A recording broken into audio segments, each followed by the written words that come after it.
नमस्कार, सुजस बुलेटिन में आपका स्वागत है। मैं हूं आपके साथ अश्विनी सरोही। एक नजर हेडलाइंस पर।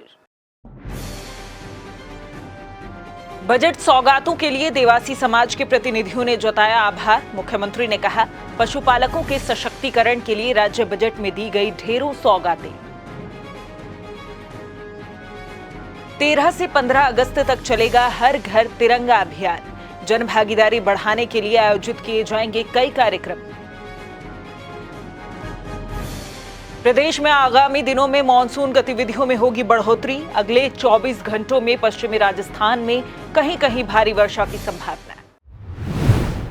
मुख्यमंत्री श्री भजनलाल शर्मा ने आज निवर्तमान राज्यपाल श्री कलराज मिश्र को उनका कार्यकाल पूर्ण होने पर स्टेट हैंगर पर भावपूर्ण विदाई दी। इस अवसर पर मुख्यमंत्री ने श्री मिश्र को दुपट्टा ओढ़ाया और पुष्प गुच्छ भेंट किया। इससे पहले निवर्तमान राज्यपाल को गार्ड ऑफ ऑनर भी दिया गया।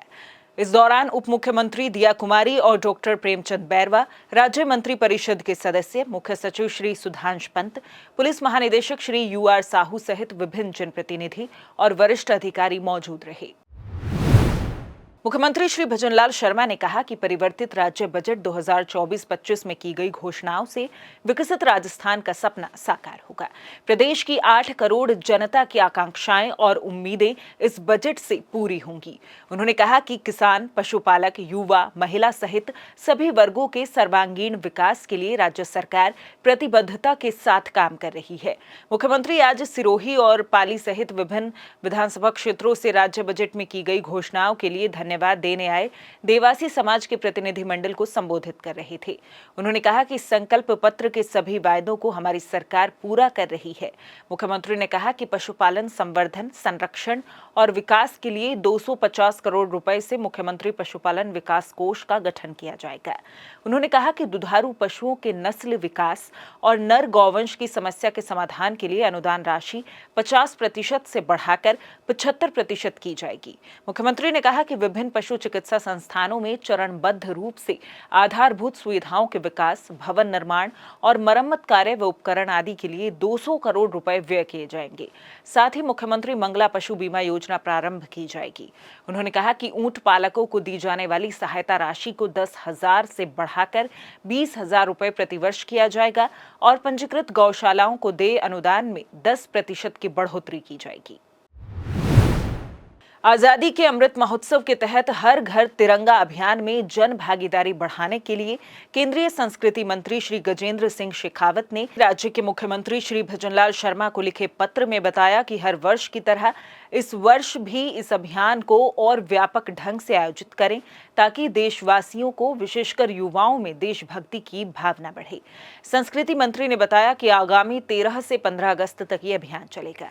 अभियान के प्रति आमजन को जागरूक करें कि इस अवधि में अपने घर, प्रतिष्ठान, कार्यालय आदि पर झंडारोहण कर सेल्फी लें और इसे www.harghartiranga.com पर अपलोड करें।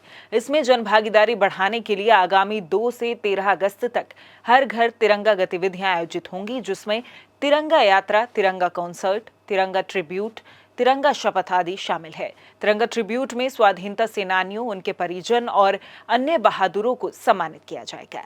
सभी राज्यों के तिरंगा कैनवास को एक साथ जोड़कर लाल किला, नई दिल्ली में आयोजित होने वाले स्वाधीनता दिवस 2024 समारोह में प्रदर्शित किया जाएगा। प्रदेश में महिलाओं और बालिकाओं को रक्षाबंधन के अवसर पर फ्री बस सेवा का उपहार मिला है। उप मुख्यमंत्री व परिवहन एवं सड़क सुरक्षा मंत्री डॉक्टर प्रेमचंद बैरवा के निर्देशों पर रोडवेज ने महिलाओं और बालिकाओं को रक्षाबंधन के अवसर पर रोडवेज बसों में मिलने वाली निःशुल्क यात्रा के आदेश जारी किए हैं। उप मुख्यमंत्री ने बताया कि रक्षाबंधन के अवसर पर महिलाएं और बालिकाएं 19 अगस्त को रात 11:59 तक रोडवेज की सभी श्रेणी की बसों में निःशुल्क यात्रा कर सकेंगी। ये छूट राज्य की सीमा तक देय होगी। महिलाएं बसों के संचालन संबंधी जानकारी टोल फ्री नंबर और विभागीय वेबसाइट पर प्राप्त कर सकती हैं। खबरों का सिलसिला यूं ही जारी रहेगा, लेकिन उससे पहले ये ब्रेक। मैं राजस्थान हूँ। अब यहाँ पेपर लीक नहीं, भविष्य का निर्माण होता है। युवाओं के सपने हकीकत में बदलते हैं। मैं सशक्त युवा की आवाज हूँ। मैं राजस्थान हूँ। चिकित्सा एवं स्वास्थ्य मंत्री श्री गजेंद्र सिंह खिंवसर ने कहा कि अंगदान मानवता की सेवा और समाज के लिए सर्वोच्च योगदान है। जीवन दान से बड़ा कोई पुण्य कार्य नहीं हो सकता। ये गर्व की बात है कि अल्प समय में ही राजस्थान ने अंगदान के क्षेत्र में उल्लेखनीय कार्य करते हुए कीर्तिमान बनाए हैं। प्रदेश में अंगदान को लेकर जो जन चेतना विकसित हुई है, उससे राजस्थान का गौरव बढ़ा है। अंगदान की ऑनलाइन शपथ में राजस्थान अव्वल है। श्री खिंवसर शुक्रवार को स्वास्थ्य भवन में आयोजित अंगदान जागरूकता अभियान और सम्मान समारोह को संबोधित कर रहे थे। उन्होंने अंगदाताओं के परिवारों को सम्मानित करते हुए कहा कि ये परिवार अंगदान के क्षेत्र में रोल मॉडल हैं। उन्होंने अपार दुख की घड़ी में अपने परिजन के अंगदान करने का साहसिक फैसला किया है। अतिरिक्त मुख्य सचिव श्रीमती शुभ्रा सिंह ने कहा कि राजस्थान में अंगदान का अभियान अब केवल राजकीय कार्यक्रम नहीं होकर जन अभियान बन चुका है। इस अभियान में लगातार बढ़ती जन भागीदारी इस बात का प्रमाण है कि आने वाले समय में राजस्थान अंगदान के क्षेत्र में नई उपलब्धियां हासिल करेगा। उन्होंने बताया कि विगत 6 माह में प्रदेश में 6 कैडेवर ट्रांसप्लांट हो चुके हैं, जबकि पिछले पूरे वर्ष में 5 ट्रांसप्लांट हुए थे। राजस्थान मेडिकल सर्विसेज कॉर्पोरेशन ने विभिन्न अस्पतालों में स्थापित ऑक्सीजन उत्पादन प्लांट्स के सुचारू संचालन और उपयोग के लिए एसओपी तैयार की है। इस एसओपी को स्वास्थ्य भवन में आरएमएससीएल की प्रबंध निदेशक श्रीमती नेहा गिरी की अध्यक्षता में आयोजित एक उच्च स्तरीय बैठक में अंतिम रूप दिया गया। यह एसओपी लागू होने से प्रदेश के अस्पतालों में स्थापित ऑक्सीजन प्लांट्स का निर्धारित मापदंडों के अनुसार बेहतर संचालन सुनिश्चित हो सकेगा। चिकित्सा एवं स्वास्थ्य विभाग के अतिरिक्त मुख्य सचिव श्रीमती शुभ्रा सिंह ने राज्य में चिकित्सा ऑक्सीजन संसाधनों की उपलब्धता और प्रभावी प्रबंधन के संबंध में निर्देश दिए थे। उन्होंने अस्पतालों में स्थापित ऑक्सीजन प्लांट्स के प्रभावी संचालन के लिए एक एसओपी विकसित करने की आवश्यकता व्यक्त की थी। आरएमएससीएल ने विषय विशेषज्ञों, उद्योग विशेषज्ञों और विभिन्न अस्पताल प्रतिनिधियों के साथ बैठक आयोजित कर इस एसओपी का अंतिम रूप दिया है। जल्द ही इसे प्रदेश में लागू किया जाएगा। श्रीमती नेहा गिरी ने बैठक में कहा कि प्लांट्स में प्रेशर अलार्म के साथ ऑक्सीजन शुद्धता अलार्म भी शामिल होना चाहिए। उन्होंने एनएबीएल मान्यता प्राप्त लैब्स के माध्यम से ऑक्सीजन शुद्धता परीक्षण की आवृत्ति को निर्धारित करने पर भी बल दिया। उन्होंने कहा कि एसओपी में अस्पतालों के लिए एक चेकलिस्ट शामिल की गई है। उन्होंने ऑक्सीजन संसाधनों के अनुकूलतम उपयोग के लिए ऑक्सीजन संचालन और बीएमई की नियुक्ति और प्रशिक्षण की आवश्यकता पर भी बल दिया। तो चलिए अब देखते हैं आगामी दिनों में कैसा रहेगा प्रदेश में मौसम का मिजाज। पिछले 24 घंटों राज्य में कहीं पर भारी से अति भारी वर्षा दर्ज की गई। पूर्वी राजस्थान तथा पश्चिमी राजस्थान में अधिकांश स्थानों पर मेघगर्जन के साथ हल्की से मध्यम वर्षा दर्ज की गई। पश्चिमी राजस्थान के कोलायत तहसील बीकानेर में 195.0 मिलीमीटर व पूर्वी राजस्थान में सर्वाधिक वर्षा मसूदा तहसील अजमेर में 184 मिलीमीटर दर्ज की गई है। पिछले 24 घंटों में राज्य में सर्वाधिक अधिकतम तापमान 34.2 डिग्री श्रीगंगानगर में दर्ज किया गया। आज दक्षिण पश्चिमी राजस्थान के ऊपर एक कम दबाव का क्षेत्र बना हुआ है।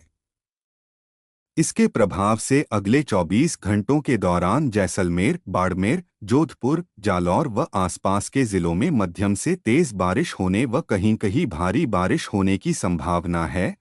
झारखंड के ऊपर बना कम दबाव का क्षेत्र आज तीव्र होकर डीप डिप्रेशन में परिवर्तित हो चुका है। इसके आगामी 48 घंटों में मध्य प्रदेश से होते हुए पूर्वी राजस्थान की ओर आगे बढ़ने की संभावना है। इसके प्रभाव से आज कोटा, उदयपुर संभाग के कुछ भागों में मध्यम से कहीं-कहीं भारी बारिश होने की संभावना है। अगस्त के 4 से 5 को इस तंत्र का राज्य में सर्वाधिक प्रभाव रहने तथा अधिकांश भागों में मानसून गतिविधियों में बढ़ोतरी होगी। कोटा, उदयपुर, अजमेर संभाग के कुछ भागों में भारी बारिश व कहीं-कहीं अतिभारी बारिश होने की संभावना है। 4 अगस्त को कोटा संभाग के जिलों में 1-2 स्थानों पर अत्यंत भारी बारिश होने की संभावना है। अगस्त के 5 से 6 को उदयपुर, अजमेर, जोधपुर व बीकानेर संभाग के कुछ भागों में मध्यम से तेज बारिश व कहीं-कहीं भारी व कहीं-कहीं अतिभारी बारिश होने की संभावना है। मेघ गर्जन के समय कृपया घर के अंदर रहें, खिड़कियां और दरवाजे बंद कर दें और यात्रा से बचें। सुरक्षित स्थान पर आश्रय लें, पेड़ों के नीचे आश्रय न लें। पककर तैयार फसलों का ढककर सुरक्षित स्थान पर भंडारण करें। सुजस बुलेटिन में फिलहाल इतना ही। फिर होगी आपसे मुलाकात, तब तक के लिए नमस्कार।